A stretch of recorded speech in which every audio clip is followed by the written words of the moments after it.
Namun, ketika Gani menyiramkan air ke tubuh jenazah, aroma busuk yang sangat pekat mendadak merebak di udara.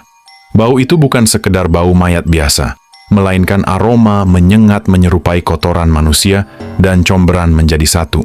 Selamat datang di channel Jejak Kelam TV, tempat kita menyusuri kisah-kisah misteri, teror horor, dan kasus kriminal yang sempat terjadi. Sebelum kita masuk ke dalam cerita kali ini, pastikan kalian sudah menekan tombol subscribe dan menyalakan lonceng notifikasi agar tidak ketinggalan kelanjutan kisah-kisah berikutnya. Jangan lupa juga tinggalkan komen jika kalian memiliki kisah horor juga. Kami akan setia menemani dimanapun sahabat Jejak Kelam berada dan dalam aktivitas apapun. Siapkan posisi terbaik kalian dan mari kita mulai kisahnya. Bagi kebanyakan orang, kamar jenazah adalah tempat yang sangat dihindari. Namun, bagi Gani, tempat itu sudah menjadi bagian dari jalan hidupnya. Di usianya yang menginjak 30 tahun, Gani masih melajang karena memang belum menemukan sosok pasangan yang tepat. Sudah 1 dekade ia mengabdikan diri sebagai petugas kamar jenazah di sebuah rumah sakit daerah, kita sebut saja RSU Budi Rahayu. Selama 10 tahun bekerja di sana, urusan berhadapan dengan jasad manusia dan berbagai kondisi kematian sudah menjadi hal yang biasa bagi Gani. Di tempat tersebut, Gani bekerja bersama 3 rekan lainnya. Ada Pak Lukman yang merupakan senior paling berpengalaman, Pak Hendra yang usianya tak jauh dari Pak Lukman, serta Fikri, petugas yang paling muda. Pembagian kerja di kamar jenazah itu menerapkan sistem 2 shift yang diputar setiap 2 minggu sekali. Begitu pula dengan pasangan tugasnya yang selalu berubah. Namun, malam itu yang seharusnya malam minggu bukan jadwal Gani untuk bertugas di shift malam harus ditukar dengan jadwal Pak Lukman.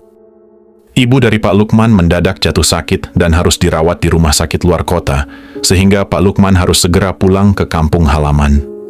Karena rasa hormat dan kasihan dengan Pak Lukman, Gani pun menyanggupi permintaan tersebut. Malam itu, ia dijadwalkan berjaga bersama Pak Hendra. Malam di kamar jenazah diawali seperti biasa. Gani dan Pak Hendra membagi tugas agar pekerjaan dapat diselesaikan dengan cepat. Gani sibuk mensterilkan ranjang jenazah dan memeriksa mesin pendingin, sementara Pak Hendra sibuk mengecek data inventaris barang-barang pemulasaran. Di sela-sela kesibukan tersebut, mereka sempat bertukar obrolan ringan untuk mencairkan suasana. "Lama juga ya, Gan, kamu melajang.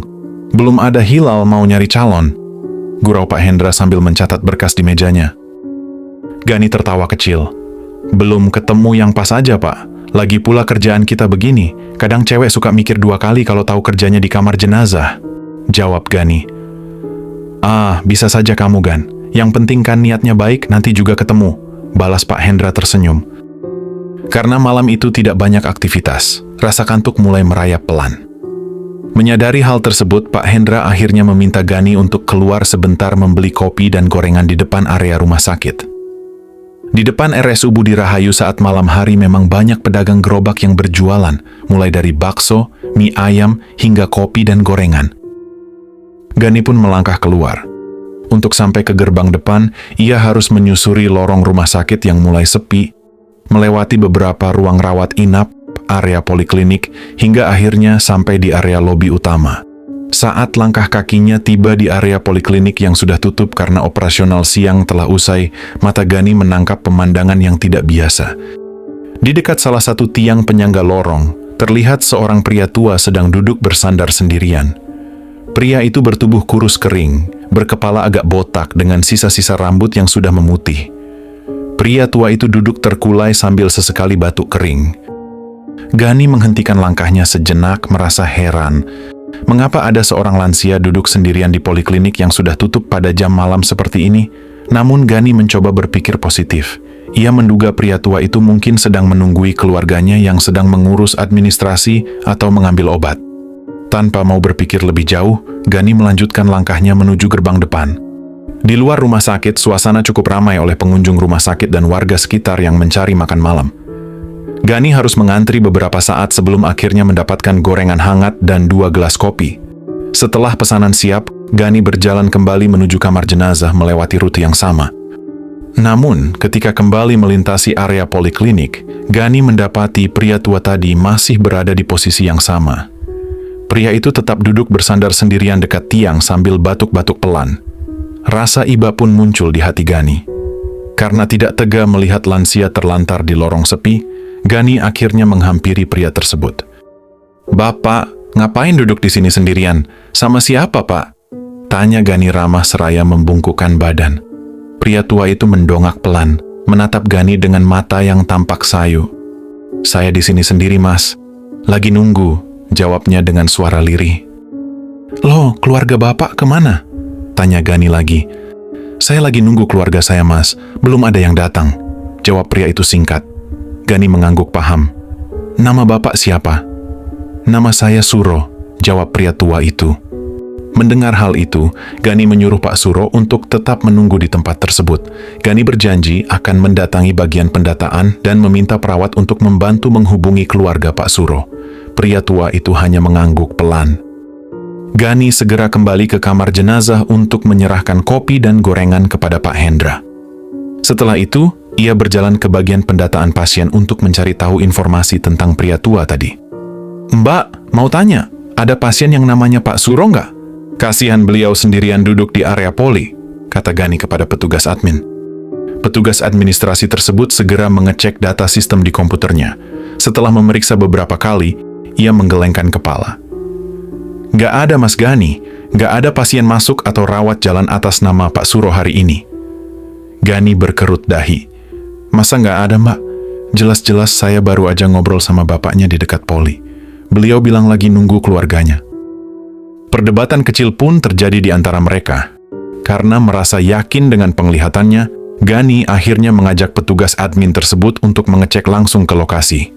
Namun, betapa terkejutnya Gani saat mereka tiba di poliklinik. Tempat di dekat tiang itu sudah kosong melompong. Pria tua bernama Pak Suro itu telah hilang tanpa jejak. Petugas admin memandang Gani dengan heran, menganggap Gani hanya salah lihat atau mengerjainya. Perdebatan kecil kembali berlanjut di lorong sepi itu, di mana Gani terus menegaskan bahwa ia memang benar-benar berbicara langsung dengan pria bernama Pak Suro. Di tengah perdebatan itu, Pak Hendra tiba-tiba berjalan mendekati mereka dengan raut wajah yang cukup serius. Beliau memotong pembicaraan dan memberitahu Gani bahwa ia baru saja menerima laporan dari salah satu warga untuk menjemput dan mengurus jenazah di luar rumah sakit. Mereka diminta untuk segera pergi menjemput jasad tersebut. Jam saat itu baru menunjukkan pukul 7 malam.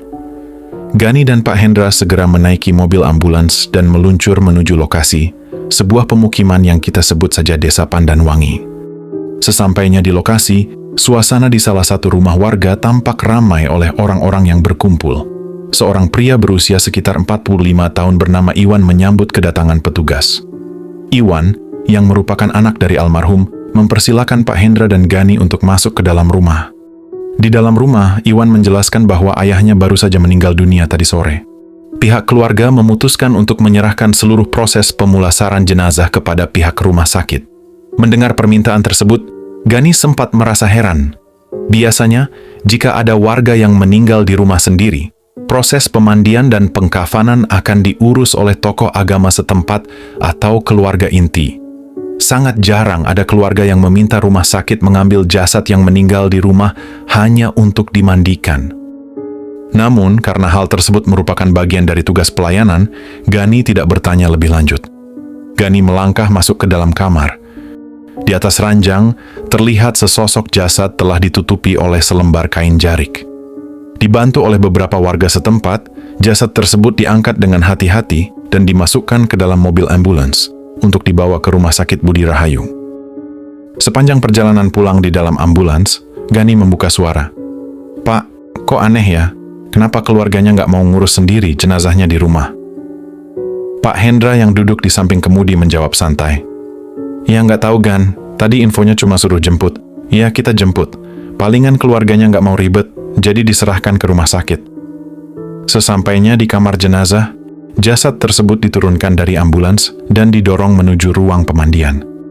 Gani dan Pak Hendra mulai menyiapkan segala peralatan pemulasaran. Mereka belum membuka kain penutup jasad tersebut karena penutup kain jarik belum dibuka sejak dari rumah duka. Saat Pak Hendra mendorong troli mendekati bak pemandian, Gani membantu membuka kain jarik penutup bagian wajah. Begitu kain tersingkap, mata Gani terbelalak hebat.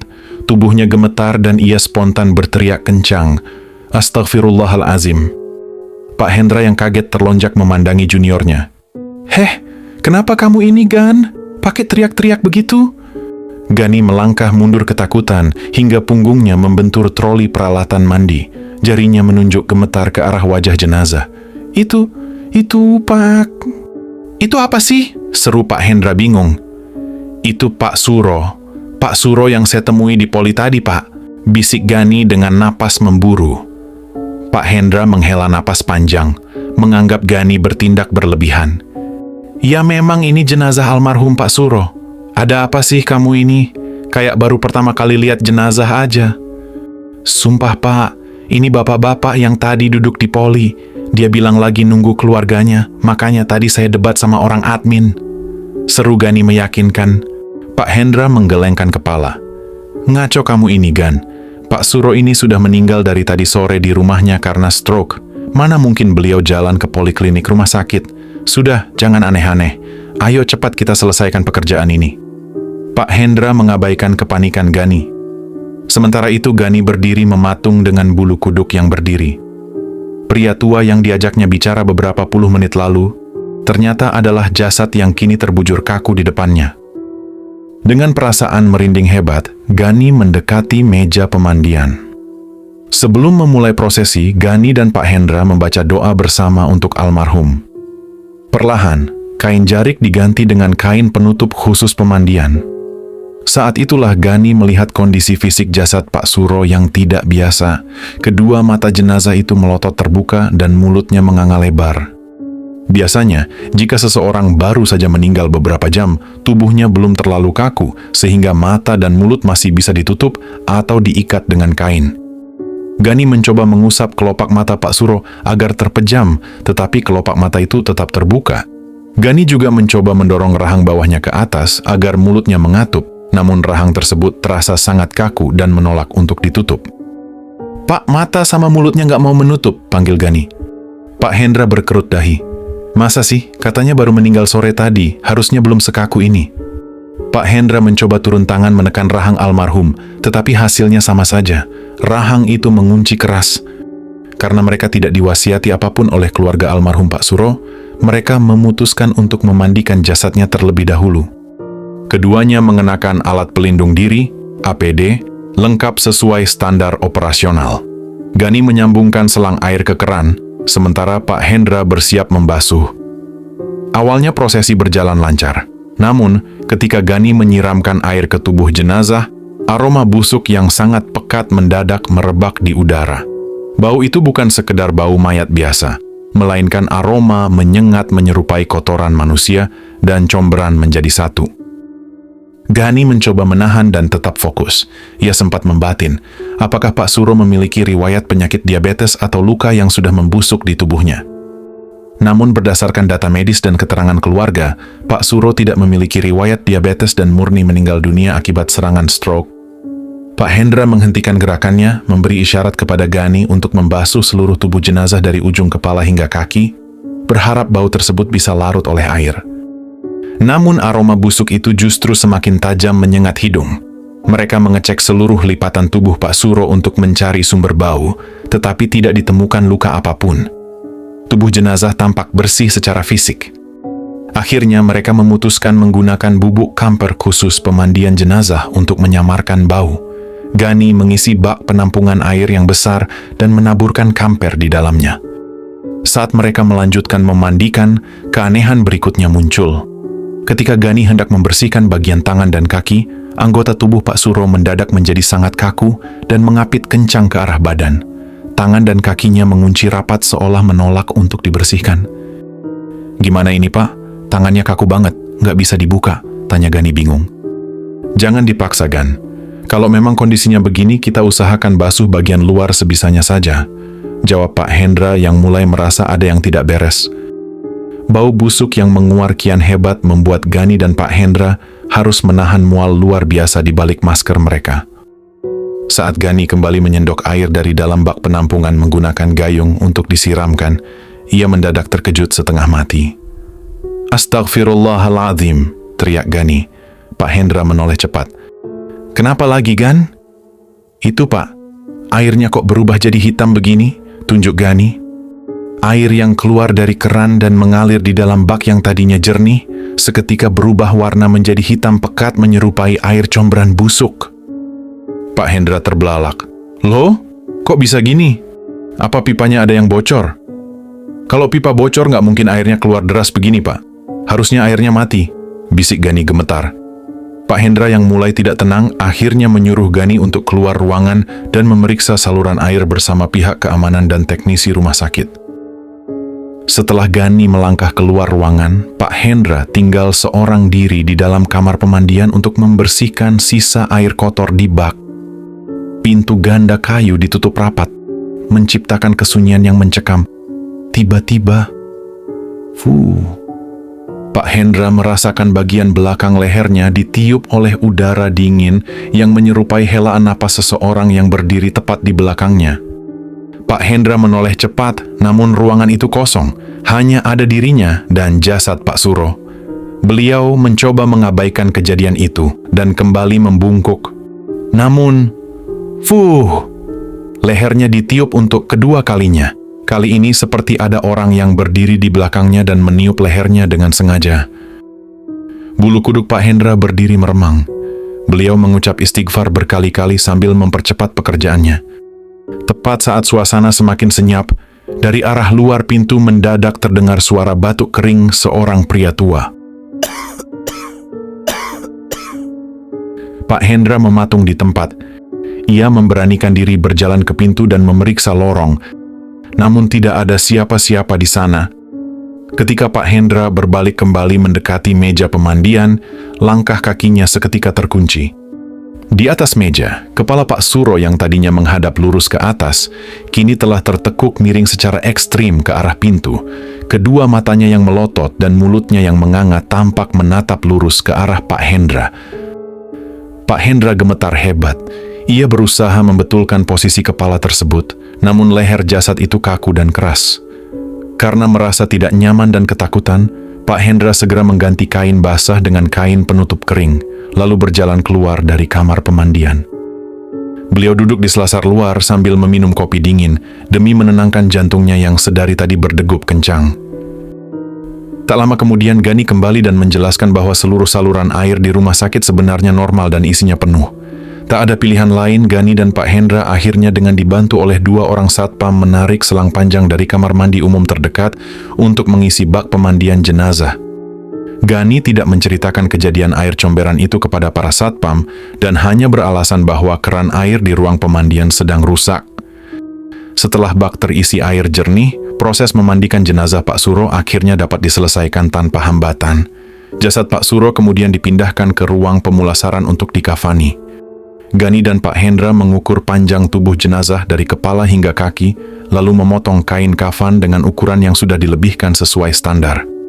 Gani membaluri tubuh jenazah dengan bedak tabur khusus agar harum dan kering, lalu menutup bagian mata dan mulut yang menganga menggunakan gulungan kapas tebal. Namun, kejadian aneh kembali terulang. Ketika kain kafan pertama dibalutkan ke tubuh Pak Suro, ukurannya mendadak menyusut. Kain putih itu tidak cukup dan tampak kekecilan, membuat bagian kepala dan kaki jenazah menyembul keluar dan sebagian tubuh juga tidak tertutup dengan baik. Kok cingkrang gini, Gan? Tadi kan ukurannya sudah benar? Kata Pak Hendra heran. Mereka mengukur ulang jenazah Pak Suro dan memotong kain kafan lembaran baru. Namun, saat dibalutkan untuk kedua kalinya, kain tersebut lagi-lagi kekecilan. Pak Hendra yang penasaran kemudian membentangkan kain kafan lembaran ketiga dan menyejajarkannya dengan tubuh Pak Suro. Saat ditaruh di samping jenazah, ukuran kain itu sangat pas dan bersisa panjang. Anehnya, begitu kain tersebut diangkat dan dibalutkan ke jenazah Pak Suro, ukurannya langsung menyusut dan kurang. Karena sudah 3 kali memotong kain baru dan hasilnya selalu sama, mereka akhirnya memutuskan untuk menjahit sambungan kain-kain kafan yang tersisa. Proses menjahit dilakukan dalam keheningan pekat. Pikiran mereka berdua berkecamuk memikirkan runtutan fenomena aneh yang terjadi malam itu, mulai dari penampakan di poli, air comberan, kepala yang berubah posisi, hingga kain kafan yang menyusut. Setelah kain kafan berhasil dibalutkan dengan rapi dan ditutup kain penutup jenazah, Gani membereskan perlengkapan. Mereka berdua berjalan gontai menuju ruang administrasi dengan kondisi fisik dan mental yang teramat lelah. Di ruang administrasi, Gani dan Pak Hendra menghela napas panjang. Mereka merasa keheranan saat mengetahui bahwa pihak keluarga meminta jenazah diantar ke rumah duka besok pagi. Padahal rumah keluarga Pak Suro berada di desa tetangga yang hanya berjarak 30 menit dari rumah sakit. Anak-anak almarhum pun sudah dewasa semua. Di daerah Gani, jenazah biasanya langsung disolatkan dan ditunggui warga sambil membaca Yasin sepanjang malam. Namun keluarga Pak Suro seolah sengaja melempar tanggung jawab dan mengasingkan jenazah sang ayah di rumah sakit. Pak Hendra kemudian pamit keluar sebentar untuk merokok di depan. Gani yang sendirian di ruang administrasi merasa sangat lelah. Ia memilih merebahkan tubuhnya di atas matras busa tipis di sudut ruangan. Sambil memainkan ponselnya, rasa kantuk yang berat membuat Gani akhirnya tertidur pulas. Di dalam tidurnya, Gani mengalami mimpi buruk yang sangat mencekam. Ia berada di sebuah tempat yang semuanya berwarna putih polos. Di sana, berdiri sosok Pak Suro yang kedua, tangannya dicengkeram erat oleh dua makhluk bertubuh tegap, berwajah galak, dan mengenakan pakaian zirah kuno yang legam. Pak Suro ditarik paksa oleh kedua sosok itu sambil berteriak histeris. "Ampun! Ampun! Ampuni saya!" Gani berniat berlari menolong, namun kedua kakinya terasa begitu berat untuk digerakkan. Di tengah rasa takut yang memuncak, bahu Gani digoyang kasar. "Hei Gani, bangun!" Gani tersentak bangun dengan wajah lemas dan napas memburu. Di sampingnya berdiri sosok Pak Hendra. "Kamu ngapain tidur ngelindur kayak orang ketakutan gitu?" tegur Pak Hendra singkat, lalu berbalik melangkah keluar ruangan. Gani yang masih berusaha mengumpulkan kesadarannya mengusap keringat dingin di dahi. Tak berselang lama, pintu ruangan kembali terbuka. Pak Hendra berjalan masuk membawa segelas kopi hangat. "Kenapa kamu, Gan? Kok mukanya pucat begitu? Ketiduran ya kamu?" tanya Pak Hendra santai. Gani mengerjapkan mata bingung.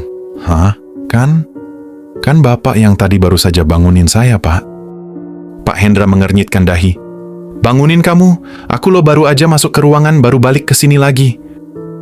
"Jangan bercandalah, Pak. Tadi Bapak yang pegang bahu saya, bilang saya ngelindur, terus keluar lagi," jawab Gani panik. Beneran ngelindur kamu ini. Aku dari tadi di luar cari angin sambil minum kopi. Ada-ada saja kamu," balas Pak Hendra mengabaikan ucapan Gani. Gani mematung di tempatnya. Sekujur tubuhnya merinding hebat. Ia ingat betul tangan yang menggoyang bahunya dan suara Pak Hendra yang membangunkan tadi. Jika Pak Hendra yang asli baru saja masuk dari luar, lantas sosok siapa yang menyerupai Pak Hendra sebelumnya? Malam semakin larut dan hawa dingin di kamar jenazah kian menusuk tulang. Sekitar pukul 1 dini hari, pintu luar diketuk seseorang. Gani membukanya dan mendapati dua orang pria berdiri di depan pintu kamar jenazah. Yang muda bernama Dendi, anak kandung Pak Suro, dan pria paruh baya bernama Pak Karto, yang katanya kerabat dekat Pak Suro. Setelah dicatat di buku tamu, mereka mengutarakan niat untuk mendoakan jasad Pak Suro secara langsung karena seharian sibuk mengurus persiapan tanah pemakaman. Gani mengantarkan mereka ke ruang penyimpanan. Di dalam ruangan, Dendi hanya berdiri diam mematung di samping jenazah ayahnya dengan wajah dingin tanpa ekspresi. Sementara Pak Karto melangkah mendekati meja jenazah. Pria paruh baya itu berdiri di sisi jasad sambil mulutnya komat kamit merapalkan mantra misterius. Tanpa meminta izin, Pak Karto menyingkap kain penutup jenazah dan membuka sedikit ujung kain kafan Pak Suro di bagian kaki.